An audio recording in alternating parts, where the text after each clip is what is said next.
estamos dentro da fraternidade, cada uma pensando assim, eu vou ser uma luz. E ser luz é ser luz. Vamos erguer um pouquinho nossa luz?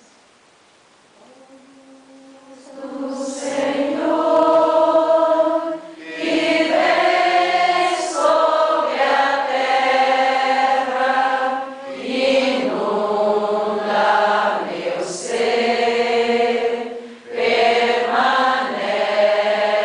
em nós. Ó luz do Senhor, que vem sobre a terra, inunda meu ser, permanece em nós.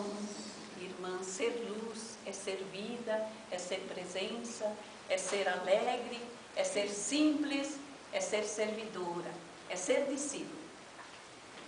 Quero louvar a Deus também por esses nossos dois irmãos, que são irmãos de fato, para que eles continuem vivendo sempre conosco. E assim nós somos cantados para